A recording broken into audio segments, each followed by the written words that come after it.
Olá, pessoal! Eu sou Fernanda e serei sua professora de Sociologia na área de Ciências Humanas e suas tecnologias. Na aula de hoje falaremos sobre meio ambiente e sociedade. Discutiremos que tipo de relação estabelecemos historicamente com o meio ambiente e o que ela significou. Veremos os impactos ambientais produzidos pela Revolução Industrial e que respostas a arte e a filosofia deram a isso por meio do romantismo. Por fim, falaremos dos movimentos ambientalistas do século XX. Os Maasai, no Quênia, tiveram um conflito com a administração colonial porque os ingleses queriam que a montanha deles virasse um parque. Eles se revoltaram contra a ideia banal, comum em muitos lugares do mundo, de transformar um sítio sagrado num parque. Eu acho que começa como parque e termina como parking. Por que tem que estacionar esse tanto de carro que fazem por aí fora? É um abuso do que chamam de razão. Enquanto a humanidade está se distanciando do seu lugar, um monte de corporações espertalhonas vai tomando conta da Terra. Nós, a humanidade, vamos viver em ambientes artificiais, produzidos pelas mesmas corporações que devoram as florestas, montanhas e rios. Eles inventam kits super interessantes para nos manter nesse local, alienados de tudo. Ailton Krenak, ideias para adiar o fim do mundo. Não tem como a gente falar de meio ambiente e sociedade sem a gente discutir a Revolução Industrial e o que ela significou para a transformação da natureza. Alguém poderia me dizer, mas professora Fernanda, será que antes da Revolução Industrial já não havia transformações da natureza? Sim, é claro que havia transformações da natureza, até porque esta é a própria definição de trabalho. Se a gente pega a definição dos autores clássicos da sociologia, como por exemplo Karl Marx, o que ele diz que é o trabalho? O trabalho é a transformação da natureza. E é claro que existe trabalho desde que o ser humano existe. Ele tem que alterar o seu ambiente para poder sobreviver. Mas o que acontece durante os séculos XVIII e XIX é que essa transformação do ambiente passa a ocorrer em uma escala jamais antes vista, por conta do seu método de produção. O modo de produção da Revolução Industrial se vale de máquinas que vão colocar esta produção também numa escala industrial. Então, essa transformação da natureza assume uma intensidade, uma quantidade de intervenções, uma profundidade dessas intervenções que nunca tinha até então ocorrido, que começam a efetivamente gerar transformações que muitas vezes ocorrem numa velocidade mais rápida do que a velocidade que a natureza tem para se recompor. Isso foi observado durante o próprio período já da Revolução Industrial. E aqui eu queria contar uma história para vocês que talvez vocês conheçam. Mas se vocês conhecerem, acompanhem comigo mesmo assim. Se vocês não conhecerem, prestem atenção. Havia em Londres, na Inglaterra, onde acontece já a primeira Revolução Industrial, A primeira Revolução acontece só na Inglaterra, depois a segunda também na Inglaterra e em outros países, ela se espalha, Mas em Londres, onde tudo começou, todo esse processo, havia esse tipo de mariposa aqui, que é chamada de Biston betulária. E essa mariposa, ela já existia em duas cores, a branca e a negra. Não sei se vocês conseguem ver ali que tem uma mariposa negra, mas ali ela está meio disfarçada nessa foto, Bem, o que acontecia?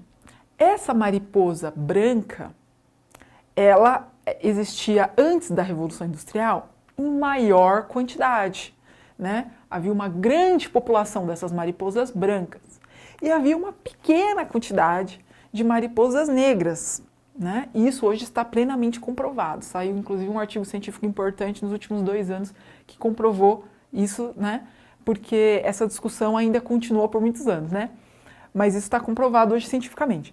E aí o que aconteceu? Quando começou a ampliação das indústrias e das fábricas, houve um espalhamento de poluição, Inclusive uma poluição, vamos dizer, muito mais pesada do que muitas vezes a que nós vemos hoje em dia, porque hoje em dia existem filtros, foram desenvolvidos mecanismos para diminuir esses impactos ambientais. Mas na época não havia nenhum tipo de filtro, Era uma produção ainda mais grosseira. né? E o carbono, havia toda uma poluição que trazia uma fumaça negra, né? E resíduos sólidos que ficavam nas coisas, e tudo ficava escuro, né? Ficava parecendo carbonizado. O que isso fez, né? Isso, sim, produzido já nessa escala industrial, começou, né? O que aconteceu? Todos os objetos começaram a ficar negros, os objetos da cidade. E aquela mariposa branca que antes existia em grande número, ela começou a ficar mais visível, porque ela contrastava diante de qualquer superfície, da maior parte dos objetos, porque os objetos estavam todos negros. E a mariposa negra, que antes vivia em menor número, começou a ter uma expansão da sua população, porque ela começou a ficar disfarçada nas superfícies. Os pássaros não conseguiam mais identificar as mariposas negras, que se disfarçavam na sujeira, na poluição da cidade, e as mariposas brancas é que passaram a ser as mais caçadas. E isso levou a uma queda abrupta da quantidade de população das mariposas brancas. É claro que vocês poderiam pensar, nossa, professora, tudo bem, entendi. Então você está dizendo que houve um impacto ambiental ali para as mariposas. Mas o que vale as mariposas, né? Vocês talvez possam até pensar nisso, né? Poxa, mas as mariposas... Bom, as mariposas aqui, elas são apenas uma história que ilustra um dos diversos impactos ambientais que ocorreram. Isso aqui é um caso, né? Mas houve muitos impactos ambientais e eu quero falar sobre esses impactos. A gente vai ver hoje o que as pesquisas indicam sobre esses impactos da indústria, né?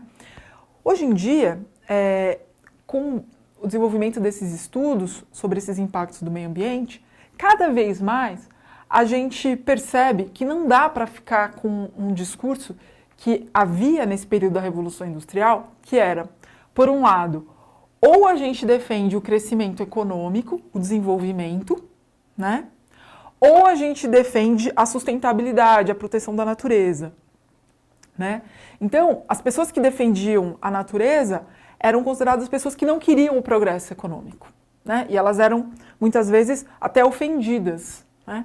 Hoje em dia não dá mais para a gente colocar esse contraponto, né? Uma coisa ou outra. A gente tem que achar uma forma, né, de unir esses dois caminhos que estão nessa imagem, né? A gente tem que achar uma forma de juntar desenvolvimento, tecnologia, crescimento econômico sustentavelmente para o meio ambiente, né? Porque não vai dar para a gente continuar gerando esses efeitos em escala global, cada vez maior quantidade de indústrias, né, indo mais longe. Vejam que a Revolução Industrial precisou, inclusive, né, foi o que promoveu, foi o motor que levou a Europa para os novos processos de colonização. Foram em busca do quê? De matéria-prima, né, que estavam comendo as matérias-primas dos seus próprios continentes, já, dos seus próprios territórios. Precisavam de outras, de mais, né? Então vejam que hoje em dia não dá mais, a gente sabe que o planeta ele é finito, ele é limitado, né? Então a gente precisa conseguir viver dentro do planeta que nós temos, né? E pensando nas futuras gerações. O que aconteceu naquele momento, né? Vocês falam assim, poxa, mas professora, não aconteceu nada, o pessoal estava vendo aquilo acontecer na Revolução Industrial, nada aconteceu, não houve nenhum tipo de questionamento. Como eu falei, muitas pessoas que eventualmente tentavam fazer algum questionamento, elas eram meio que acusadas de irem contra o progresso. Isso ficava muito ruim para elas. Até hoje a gente tem um pouco isso, né? A gente tem essa ideia de que a tecnologia ela não pode ser questionada de nenhuma forma, né? Como se não houvesse nenhum tipo de problema. Porque senão vão dizer que a pessoa que faz eventualmente alguma crítica, que ela é uma pessoa atrasada, que, né? Então, já havia isso, quando surgiu a Revolução Industrial, já havia um pouco esse clima de que não se podia questionar essas inovações tecnológicas, né? Como se elas fossem, assim, definitivas e se elas se justificassem por si mesmas, né? Não pudessem ser questionadas, né? Porém, no campo das artes e da filosofia, houve algumas expressões de insatisfações e até de questionamentos, né? Aqui eu trago para vocês um quadro do Turner, que é um pintor importante, clássico, do romantismo. O romantismo, vejam aqui o título desse quadro: Velocidade, Chuva e Vapor. Né? E o que vocês veem aqui? Né? Se vocês pudessem até pausar o vídeo, né? E olhar para esse quadro com calma, como vocês descreveriam esse quadro? Como que ele retrata essa realidade? Notem que, de uma certa forma, ele está mostrando ali uma realidade que não tem contornos muito claros, parece incerta, parece instável. E a gente vê manchas, né?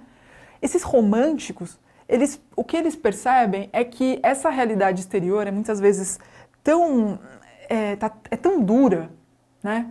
É tão difícil lidar com essa realidade que está em transformação, né? Que uma forma que eles têm de tentar afirmar alguns dos seus desejos é projetando a sua subjetividade na natureza, é projetando os seus sentimentos e os seus estados de espírito na paisagem. E a gente percebe qual é o estado de espírito desse pintor nesse momento, quer dizer, ele está um pouco conturbado, né? Ele está se sentindo mal. Talvez ele sinta que essa realidade objetiva, essas grandes transformações que estão ocorrendo, sejam um pouco insensíveis com o próprio, vamos dizer, com o próprio ser humano, né? Com as potencialidades humanas, né? Mas isso não é dito de forma explícita, né? A gente percebe um clima ali de grande incerteza. E os românticos vão fazer um pouco isso, vão colocar a relação desse indivíduo com a natureza, né? E vão, diante dessa exterioridade tão difícil para se viver, né? Para lidar e para entender, eles vão se voltar para dentro de si mesmos, para os seus sentimentos, e vão explorar esse universo de dentro de si, da fantasia, do sonho, da utopia, que é o espaço que resta de liberdade, porque fora as coisas parecem que estão tomando rumos que eles não conseguem mais controlar. Os românticos colaboraram muito para o surgimento do movimento ambientalista. Nos Estados Unidos, por exemplo, alguns quadros dos românticos que retratavam a natureza, uma natureza vibrante, imagens fortes, com cores fortes, melhor dizendo, da natureza, das árvores, do meio ambiente, dos animais, serviram como documentos para a defesa da demarcação de certos territórios que deveriam ser protegidos ambientalmente pelo Estado norte-americano, né? Então, a própria arte ajudou na preservação do meio ambiente. Além disso, a gente tem, a partir desses românticos, o surgimento de um discurso ecológico. Se a gente pensa, por exemplo, no David Thoreau, ele vai dizer, por exemplo, que o homem rico não é aquele que possui muitos bens, mas que a riqueza deve ser medida na proporção das coisas que o ser humano é capaz de deixar intactas. Percebam que é uma nova concepção de riqueza, uma nova concepção de progresso que esses românticos e esses ecologistas vão começar a colocar em discussão, né? Eles começam a falar em futuro, eles começam a falar no planeta que nós precisamos e nós queremos manter para os nossos filhos, para os nossos netos.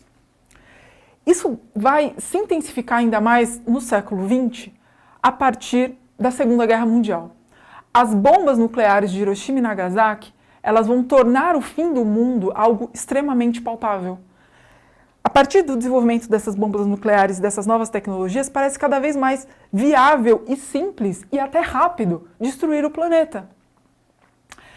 Com as décadas de 50 e 60, a gente tem uma série de movimentos sociais contestatórios, sobretudo dos jovens, mas alguns até de adultos também.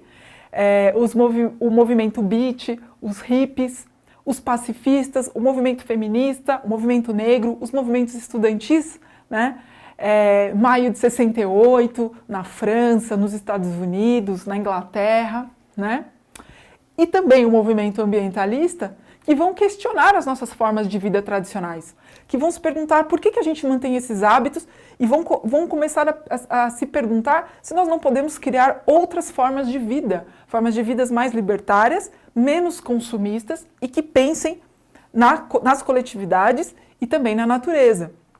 Esses movimentos também vão ser contra, por exemplo, as guerras, né? A gente tem aqui os pacifistas muito fortes questionando as guerras do Vietnã e as guerras coloniais também, que ainda estavam em curso, tá?